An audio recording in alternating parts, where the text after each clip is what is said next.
All right, geometers. We are moving into 1.5 angle relationships. So let's jump right in. Please follow along with your notes.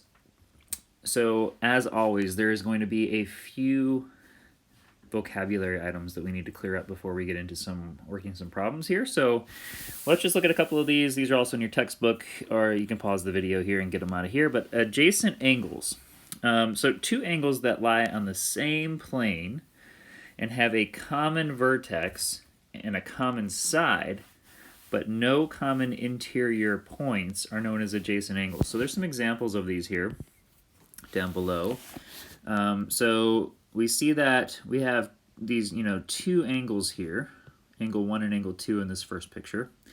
Okay, they share this side right here. They share this middle piece, and they have a common vertex. All right, so they have the same vertex. They share a side. So it's like two angles that are like side by side that share one side. All right, so those are known as adjacent angles. Here we see another style of one. So angle 1 is this wide angle here, and then angle 2 is the second one. They share this blue side here, okay, with a common vertex right there. Some non-examples to this, it says on here, just so that we're clear, it says angle 3 and angle ABC are non-adjacent angles. Okay, so let's just look what they're talking about here. So angle 3 is this angle right here. That is not adjacent to the bigger piece here, ABC. Okay, but it would be adjacent if we were talking about, just to make it, just so you guys understand, if this was angle 3 and we were talking about this particular angle, so if we were talking about, A, B, well, they don't really have a letter here, but ideally they'd have a letter here, like a D or something. But A, B, D, and angle 3 would be adjacent angles. All right, so again, they have to have a common side and a common vertex. Let's keep cruising. A linear pair. Okay, so any pair of adjacent angles, so we just talked about adjacent angles, that form a straight line are known as a linear pair. These angles will always add up to 180 degrees. Remember, we talked about this already. 180 degrees, half circle, right? Okay, so if you were to connect all the way through here, we would have a half circle, which is 180 degrees. These are also, there's another name for these, and these are known as supplementary. So not all supplementary angles are linear pairs, but all linear pairs are supplementary. Okay, and we'll get more into that in a little bit. But these have to be adjacent angles that form a straight line. Next, we have vertical angles. So for vertical angles, these are very important in geometry. These are two non-adjacent angles formed by two intersecting lines. And these are always going to be congruent, and we will actually prove that. Okay, so here, angle 1 and angle 2 are vertical angles. All right, so they have the same vertex. And then here, angle 3 and angle 4 are also known as vertical angles to each other. Okay, so they're two non-adjacent angles formed by two intersecting lines. So you can always create one of these. If you just have straight lines that intersect, you will always create two vertical angles.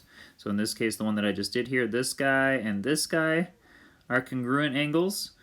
Okay, and then let's change colors here. These green guys, this guy and this guy, those are congruent vertical angles.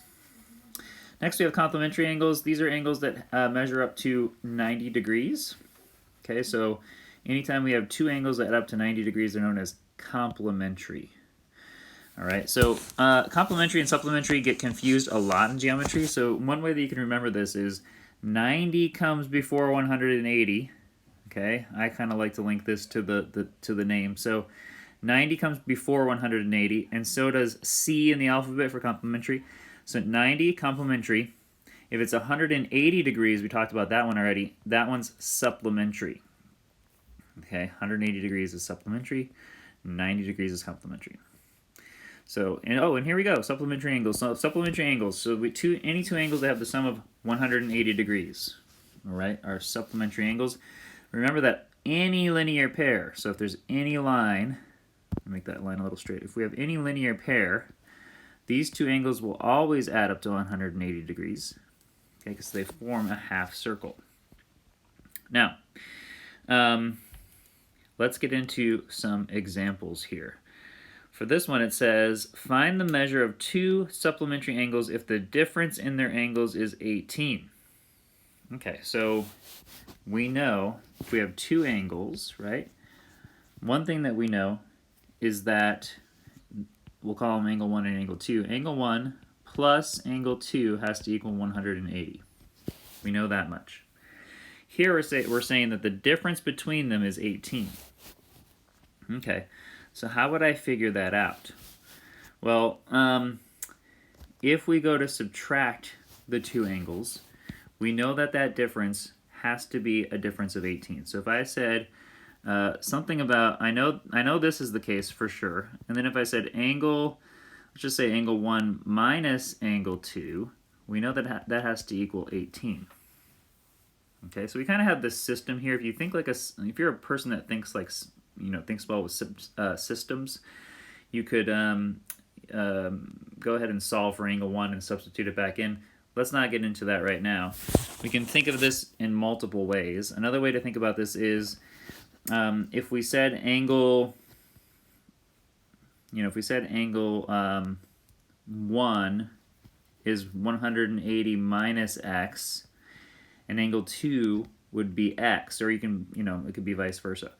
Then what we can do is we can set this to equal 18 like we did. Okay, so angle 1, we know together these equal 180, right?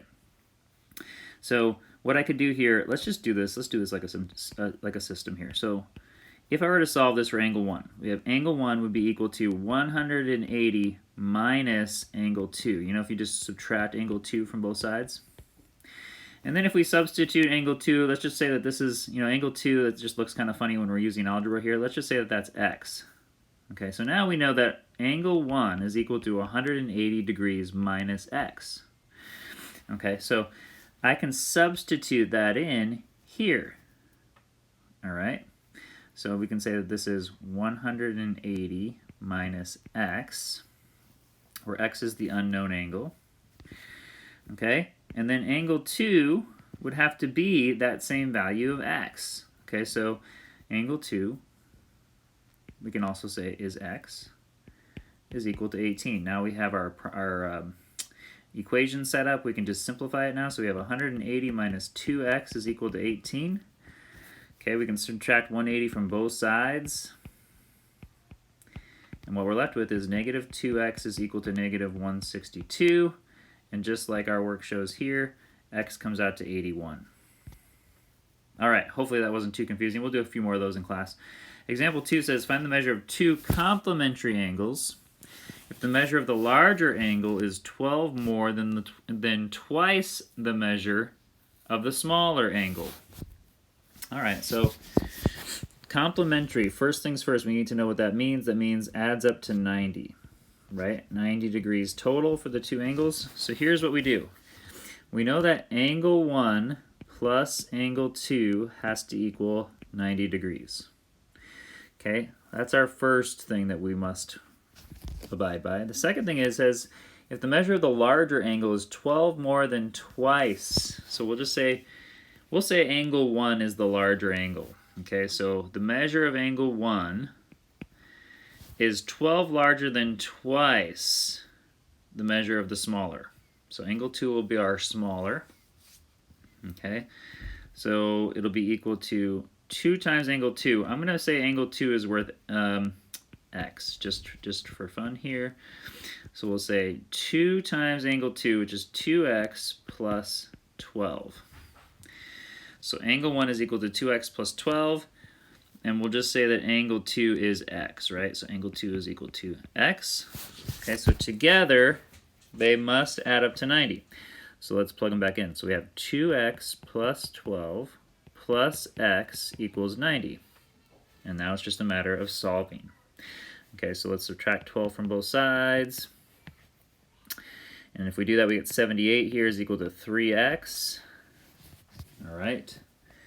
So then if we divide it out here, x is equal to, let's just divide that. 3 goes into 78 how many times? Let's see here. 2, 3 times 6 is 18, so it looks like we got 26, right? Okay, so if you needed to do the division out, I showed you how to do that there. So x is equal to 26. And so if we know that that would be the smaller angle, right? So this is one of the measures. The other measure would just have to be 90 minus that, because they have to add up to 90, right? So if we do 90 minus 26, and here I'll show you the long way of doing that here, where we subtract longhand, right? So if we do that, we get 64 degrees for our second one.